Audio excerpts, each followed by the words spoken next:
بسم اللہ الرحمن الرحیم۔ سبق نمبر 11۔ حضرت نوح علیہ السلام کی دعوت کا اثر۔ حضرت نوح علیہ السلام نے اپنی قوم کو دین کی دعوت دی۔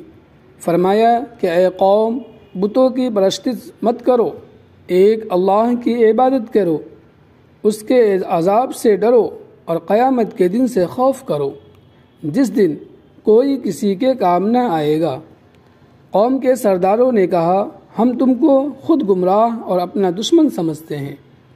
آپ علیہ السلام نے جواب دیا، میں گمراہ نہیں ہوں، بلکہ تمہارے پاس اللہ تعالیٰ کا پیغام لے کر آیا ہوں، مان لو گے تو تمہارا ہی بھلا ہوگا۔ حضرت نوح علیہ السلام نے بہت جد و جہد کی کہ سب ایمان لے آئیں، اللہ کی عبادت کریں، بتوں کی عبادت چھوڑ دیں، لیکن چند غریب لوگوں کے سوا کوئی ایمان نہ لایا۔ مالداروں نے کہا، تم ان غریبوں اور ذلیل لوگوں کو نکال دو تو ہم تمہاری بات مانیں گے۔ حضرت نوح علیہ السلام نے فرمایا، میں ایسا نہیں کر سکتا، میں تو تمہیں برے انجام سے ڈراتا ہوں اور اچھی باتوں کی تلقین کرتا ہوں۔ حضرت نوح علیہ السلام نے اپنی قوم کو ہر طریقہ سے سمجھایا اور بہت نصیحت کی، لیکن قوم نے نہ مانا۔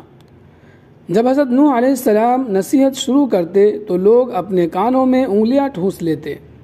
حضرت نوح علیہ السلام نے بہت کوشش کی اور 950 برس تک سمجھاتے رہے اور اسلام کی دعوت دیتے رہے اور انہیں اللہ کے غیظ و غضب سے ڈراتے اور عذاب کی دھمکی دیتے رہے، لیکن قوم نے کسی طرح سے ایمان قبول نہیں کیا۔ کہنے لگے کہ جس عذاب سے تم ہمیں ڈراتے ہو، اگر تم سچے ہو تو وہ عذاب لے آؤ۔ حضرت نوح علیہ السلام کو یہ سن کر بہت غصہ آیا اور انہوں نے اللہ سے دعا کی، اے اللہ، ان پر ایسا عذاب نازل فرما کہ ان میں سے ایک بھی کافر زندہ نہ بچے۔